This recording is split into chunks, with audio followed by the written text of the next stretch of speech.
Hello guys, ನಮಸ್ಕಾರ ಎಲ್ಲರಿಗೂ. Welcome back to my channel. ಇನ್ನು ಯಾರೆಲ್ಲ ನನ್ನ ಚಾನಲ್ನ ಸಬ್ಸ್ಕ್ರೈಬ್ ಮಾಡದೆ ನೋಡ್ತಿದ್ದೀರಾ, ಪ್ಲೀಸ್ ಸಬ್ಸ್ಕ್ರೈಬ್ ಮಾಡಿ, ಸಪೋರ್ಟ್ ಮಾಡಿ. ಸೊ ಇವತ್ತಿನ ವಿಡಿಯೋ ಬಂದು ನಾನು ನನ್ನ ಪ್ರೆಗ್ನೆನ್ಸಿಯಲ್ಲಿ ಏನೆಲ್ಲ ಪರ್ಚೇಸ್ ಮಾಡಿದ್ದೆ, ಅಂದರೆ ತುಂಬ ಮುಖ್ಯವಾಗಿರೋದು ಏನೆಲ್ಲ ತೊಗೊಂಡಿದ್ದೆ ಅದನ್ನು ನಿಮ್ಮ ಜೊತೆ ಶೇರ್ ಮಾಡ್ತಾ ಇದ್ದೀನಿ. ಈ ಟೈಮಲ್ಲಿ ಏನೆಲ್ಲ ತೊಗೊಂಡಿದ್ದೆ, ಅದರಿಂದ ಏನೆಲ್ಲ ಬೆನಿಫಿಟ್ಸ್ ಆಯಿತು ಅಂತ ಶೇರ್ ಮಾಡ್ತಾ ಇದ್ದೀನಿ. ಫಸ್ಟು, ಪ್ರೆಗ್ನೆನ್ಸಿ ಟೈಮಲ್ಲಂತೂ ತುಂಬಾ ಬ್ಯಾಕ್ ಪೇನ್ ಇರುತ್ತೆ. ಸೊ ಬ್ಯಾಕ್ ಪೇನಿಗೆ ರಿಲೀಫ್ ಬೇಕು ಅಂದರೆ ಇದಕ್ಕೆ ಹಾಟ್ ವಾಟರ್ ಬ್ಯಾಗ್ ಅಂತ ಹೇಳ್ತೀವಿ. ಹಾಟ್ ವಾಟರ್ ಬ್ಯಾಗಿಗೆ ಏನಂದರೆ, ನೀವು ಹಾಟ್ ವಾಟರ್ ಬ್ಯಾಗಿಗೆ ಹಾಟ್ ವಾಟರ್ ಹಾಕ್ಕೊಂಡು ನಿಮ್ಗೆ ಎಲ್ಲಿ ಬ್ಯಾಕ್ ಪೇನ್ ಆಗ್ತದೆ ಅಥವಾ ಇನ್ ಕೇಸ್ ಲೆಗ್ ಕ್ರಾಂಪ್ಸ್ ಇದ್ರೂ ಕೂಡ ಅಲ್ಲಿ ಇಟ್ಕೊಂಡ್ರೆ ನಿಮಗೆ ಬ್ಯಾಕ್ ಪೇನ್ ಕಡಿಮೆ ಆಗುತ್ತೆ ಆ್ಯಂಡ್ ಲೆಗ್ ಕ್ರಾಂಪ್ಸ್ ಕೂಡ ಕಡಿಮೆ ಆಗ್ತಾ ಹೋಗುತ್ತೆ. ಸೊ ಇದು ತುಂಬ ಕಾಸ್ಟ್ಲಿ ಏನೆಲ್ಲ, ವಿತಿನ್ 100 ಆ್ಯಂಡ್ 150 ಸಿಗುತ್ತೆ. ಸೊ ಇದರಿಂದ ತುಂಬ ಬೆನಿಫಿಟ್ಸ್ ಇದೆ. ನನಗಂತೂ ತುಂಬ ಯೂಸ್ಫುಲ್ ಆಗ್ತಿತ್ತು. ನಾನು ವರ್ಕಿಂದ ಬಂದಾದಮೇಲೆ ಈ ಹಾಟ್ ವಾಟರ್ ಬ್ಯಾಗ್ ಇಟ್ಕೊಂಡ್ರೆ ತುಂಬಾ ರಿಲೀಫ್ ಅನಿಸ್ತಿತ್ತು, ಪೇನ್ ರಿಲೀಫ್ ಆಗ್ತಿತ್ತು. ಸೊ ಇದೊಂದು ನಾನು ತೊಗೊಂಡಿದ್ದೆ, ಇದರಿಂದ ತುಂಬ ಯೂಸ್ ಆಯಿತು. ಆ್ಯಂಡ್ ಮತ್ತೆ ಏನು ತೊಗೊಂಡಿದ್ದೆ ಅಂದರೆ, ಇದು ಆ್ಯಕ್ಚುಲಿ ಇಲ್ಲಿ ಸ್ಟೀಲ್ ಬಾಲ್ ಇರುತ್ತೆ, ಅದು ಹೋಗ್ಬಿಟ್ಟಿದೆ. ಇದು ಏನಂದರೆ ನಿಮಗೆ ಕಾನ್ಸಂಟ್ರೇಷನ್ ಗೇಮ್ ಅಂತ. ಸೊ ನನಗೆ ಯಾವಾಗಾದರೂ ಮೂಡ್ ಸ್ವಿಂಗ್ಸ್ ಬಂದು ತುಂಬ ಕೋಪ ಬರ್ತಿದೆ ಅಥವಾ ಏನೋ ಆಗ್ತಿದೆ, ನಂಗೆ ಬೇಜಾರಾಗ್ತಿದೆ ಅಂದಾಗ ಇದನ್ನು ತಗೊಂಡು ಸ್ಟೀಲ್ ಬಾಲ್ನ ಇಲ್ಲಿ ನಾನು ಫಿಕ್ಸ್ ಮಾಡ್ತಿದ್ದೆ. ಸೊ ಈ ಥರ ನೀವು ಯಾವುದಾದ್ರೂ ಕಾನ್ಸಂಟ್ರೇಷನ್ ಟಾಯ್ಸ್ನ ಬೈ ಮಾಡ್ಬೋದು. ಅದರಿಂದ ಕೂಡ ತುಂಬ ಬೆನಿಫಿಟ್ಸ್ ಇದೆ ಪ್ರೆಗ್ನೆಂಟ್ ಟೈಮಲ್ಲಿ. ಸೊ ನಿಮ್ಮದು ಮೈಂಡ್ ಕಂಟ್ರೋಲಿಗೆ ಬರುತ್ತೆ ಅಂತ ಹೇಳ್ತೀನಿ. ನನಗೆ ಇದರಿಂದ ತುಂಬಾ ಯೂಸ್ ಆಯಿತು. ಸೊ ಇದನ್ನು ನಾನು ತೊಗೊಂಡಿದ್ದೆ. ಅದಾದಮೇಲೆ ನಾನು ತುಂಬಾ ಬುಕ್ಸ್ ತೊಗೊಂಡಿದ್ದೆ. ಕೆಲವೊಂದು ಡೆವೋಷ್ನಲ್ ಬುಕ್ಸು, ಕೆಲವೊಂದು ಬೇರೆ ಬೇರೆ ಥರ ಬುಕ್ಸ್ ತುಂಬಾ ತೊಗೊಂಡಿದ್ದೆ. ಸೊ ನಾನು ಈ ಬುಕ್ಸ್ ಎಲ್ಲ ಬೇರೆ ವಿಡಿಯೋದಲ್ಲಿ ರಿವ್ಯೂ ಮಾಡ್ತೀನಿ, ಇದೇ ವಿಡಿಯೋದಲ್ಲಿ ಎಲ್ಲ ಬುಕ್ಸ್ ಬಗ್ಗೆನೂ ಹೇಳೋಕ್ಕಾಗಲ್ಲ. ಸೊ ಮೇಯ್ನಾಗಿ ನಾನು ತುಂಬ ಇಷ್ಟ ಆಗಿದ್ದು ಬುಕ್ ಅಂದರೆ ಇದು ಅಟಾಮಿಕ್ ಹ್ಯಾಬಿಟ್ಸು. ಸೊ ಇದರಿಂದ ತುಂಬಾ ಬೆನಿಫಿಟ್ಸ್ ಆಗುತ್ತೆ. ಈ ಬುಕ್ನ ಓದಿ ಎಲ್ಲರೂ, ಪ್ರತಿಯೊಬ್ಬರು ನಿಮ್ಮಲ್ಲಿ ಒಂದು ಮೈನ್ಯೂಟ್ ಹ್ಯಾಬಿಟ್ ಫಾರ್ಮೇಷನ್ ಆಗಬೇಕನ್ನೋ ಕೂಡ ತುಂಬಾ ಹೆಲ್ಪ್ ಆಗುತ್ತೆ. ನಾನು ಇದರಿಂದ ತುಂಬ ಕಲ್ತಿದ್ದೀನಿ ಇದೆ. ಆ್ಯಂಡ್ ರಾಘವೇಂದ್ರ ರಾಯರ ಭಕ್ತರು ನಾವು. ಸೊ ರಾಘವೇಂದ್ರ ರಾಯರು ಚರಿತ್ರೆನ ಓದಿದ್ದೆ ಆ್ಯಂಡ್ ಪ್ರೆಗ್ನೆಂಟ್ ಇದ್ದಾಗ. ಇವಾಗ ಕೂಡ ಹೆಲ್ಪ್ ಆಗ್ತಿದೆ. ನನ್ನ ಮಗುಗೆ ಯಾವಾಗಾದರೂ ಕತೆ ಥರ ಹೇಳ್ತಾ ಇರ್ತೀನಿ. ಇದೆಲ್ಲ ಏನು ವೇಸ್ಟ್ ಆಗಲ್ಲ. ಪುಸ್ತಕಗಳಿಗೆ ನೀವು ದುಡ್ಡು ಹಾಕೋದ್ರಿಂದ ಯಾವತ್ತೂ ವೇಸ್ಟ್ ಆಗಲ್ಲ ಅಂತ ನನ್ನ ಅನಿಸಿಕೆ. ಸೊ ಆಲ್ಮೋಸ್ಟ್ ನಿಮ್ಗೆ ಯಾವುದಾದ್ರೂ ಬುಕ್ ಓದೋ ಅಭ್ಯಾಸ ಇದೆ ಅಂದರೆ ಬುಕ್ ತೊಗೊಂಡು ಓದಿ. ಪ್ರೆಗ್ನೆನ್ಸಿಲಿ ಬುಕ್ ಓದ್ರೋದ್ರಿಂದ ತುಂಬ ಬೆನಿಫಿಟ್ಸ್ ಇದೆ. ನಿಮ್ಮ ಮಗು ಕೂಡ ಕೇಳಿಸ್ಕೊಳ್ಳುತ್ತೆ. ನಾನು ಪ್ರೀವಿಯಸ್ ವೀಡಿಯೋದಲ್ಲಿ ಹೇಳಿದ್ದೀನಿ, ಫ್ರಮ್ 18th ವೀಕಿಂದನೂ ಅವ್ರಿಗೆ ಹೇರ್ ಎಲ್ಲ ಬಂದಿರುತ್ತೆ. ಸೊ 22 ವೀಕಿಂದ ಅವ್ರು ಕೇಳಿಸ್ಕೊಳ್ಳೋಕ್ಕೆಲ್ಲ ಸ್ಟಾರ್ಟ್ ಮಾಡಿರ್ತಾರೆ. ಸೊ ನೀವು ಓದೋದ್ರಿಂದ ತುಂಬಾ ಬೆನಿಫಿಟ್ಸ್ ಇದೆ. ಒಳ್ಳೆ ವಿಷಯಗಳನ್ನ ಓದಿ ಆದಷ್ಟು. ಆ್ಯಂಡ್ ಅಬ್ದುಲ್ ಕಲಾಂ ಅವ್ರದ್ದು ಕೂಡ ಒಂದು ಬುಕ್ ತೊಗೊಂಡಿದ್ದೆ. ಇನ್ನು ತುಂಬಾ ಬುಕ್ ತೊಗೊಂಡಿದ್ದೀನಿ. ಗಣೇಶ ಪುರಾಣ, ಶಿವ ಪುರಾಣ, ಲಲಿತ ಸಹಸ್ರನಾಮ, ತುಂಬ ಬುಕ್ ತೊಗೊಂಡಿದ್ದೆ. ಅದೆಲ್ಲ ಬುಕ್ ನಾನು ನೆಕ್ಸ್ಟ್ ವಿಡಿಯೋದಲ್ಲಿ ಹೇಳ್ತೀನಿ. ಆ್ಯಂಡ್ ಇನ್ನೊಂದೇನೆಂದರೆ, ನಂದು ಮೇಯ್ನ್ ಸ್ಟ್ರೆಸ್ ರಿಲೀಫ್ ಮಾಡ್ತಿದ್ದಿದ್ದು ಬುಕ್ಕು ಇದು ಮಂಡಲ ಆರ್ಟೂರ್. ಇಲ್ಲಿ ಸ್ಕೆಚಸ್ ಇರುತ್ತೆ. ಸೊ ಈ ಸ್ಕೆಚಸಲ್ಲಿ ನಿಮಗೆ ಬೇಕಾಗಿರೋ ಕಲರ್ ತೊಗೊಂಡು ಇಲ್ಲಿ ತುಂಬಾ ಇದೆ, ನೀವು ಅದಕ್ಕೆ ಕಲರ್ ಫಿಲ್ ಮಾಡ್ಬೋದು. ಇದು ನಿಮಗೆ ಒಂಥರ ಹ್ಯಾಬಿಟ್ ಥರನೂ ಆಗಿಬಿಡುತ್ತೆ ಆ್ಯಂಡ್ ಸ್ಟ್ರೆಸ್ ರಿಲೀಫ್ ಥರ ಆಗಿಬಿಡುತ್ತೆ. ಸೊ ಈ ಥರ ಕಲರ್ ಫಿಲ್ ಮಾಡ್ತಾ ಹೋಗ್ಬೋದು.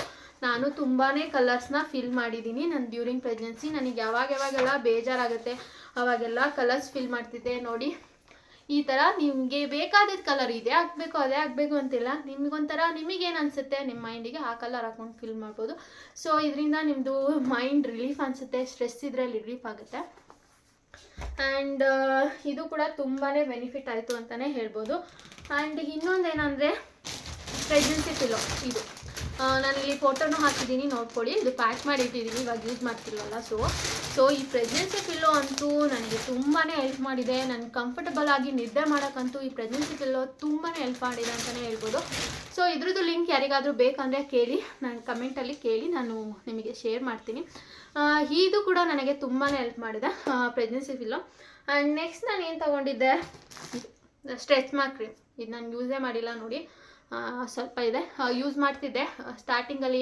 ಅವರೊಂದು ನನಗೆ 5th ಮಂತ್ ಇದ್ದಾಗ ಅನಿಸುತ್ತೆ ಇದು ಕೊಟ್ಟರು. ಬಿಕಾಸ್ ಇದನ್ನ ಪ್ರಿಕಾಷನ್ ಥರ ಯೂಸ್ ಮಾಡಿ, ಬಂದಮೇಲೆ ನೀವು ಹೋಗೋಸೋಕ್ಕಾಗಲ್ಲ, ಬರೋಕ್ಕೆ ಮುಂಚೆ ತಡೆಯೋಕ್ಕೆ ಟ್ರೈ ಮಾಡಿ ಅಂತ ಕೊಟ್ಟಿದ್ರು.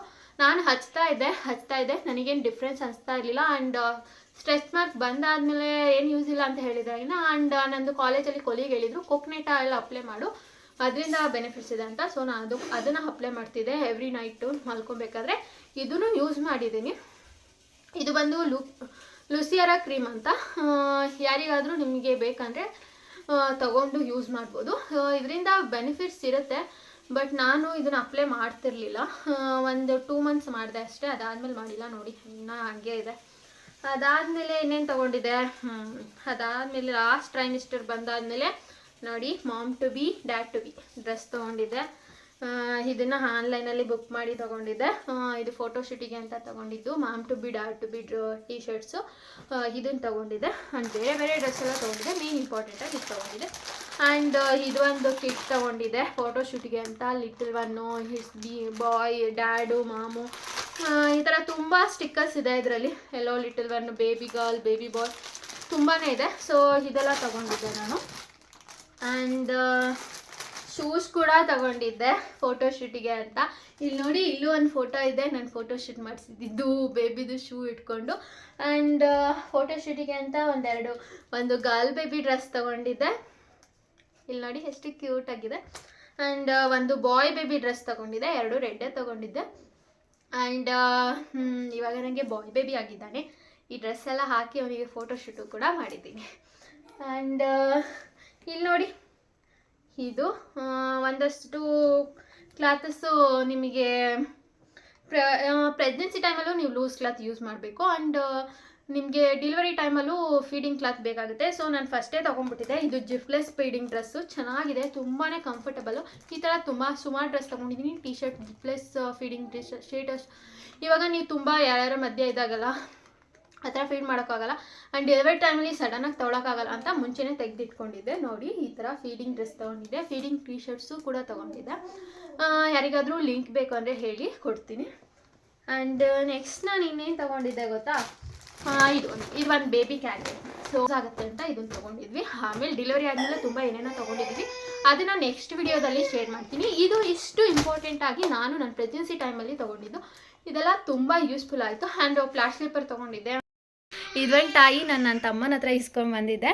ಸೊ ಇದು ನಾನು ಯಾವಾಗೂ ಇದೇ ನನ್ನ ಪಾಪು ಅಂದ್ಕೊಂಡು ಇದ್ರ ಜೊತೆ ಮಾತಾಡ್ತಾ ಇದ್ದೆ. ಇದನ್ನು ಯಾವಾಗಲೂ ಎದ್ದ ತಕ್ಷಣ ನೋಡ್ತಿದ್ದೆ. ಇದು ನನ್ನ ಫೇವ್ರೇಟ್ ಟಾಯ್ ಕೂಡ ತಗೊಂಡಿದ್ದೆ ನನ್ನ ಪ್ರೆಗ್ನೆನ್ಸಿ ಟೈಮಲ್ಲಿ. ಇದ್ರ ಬಗ್ಗೆ ನಾನು ವಿಡಿಯೋ ಕೂಡ ಮಾಡಾಕಿದ್ದೀನಿ, ಪ್ಲೀಸ್ ಚೆಕ್ಔಟ್ ಮಾಡಿ. ವಿಡಿಯೋ ನೋಡಿದ್ದಕ್ಕಾಗಿ ಥ್ಯಾಂಕ್ ಯು. ನೆಕ್ಸ್ಟ್ ವಿಡಿಯೋದಲ್ಲಿ ಸಿಗ್ತೀನಿ. Love you all.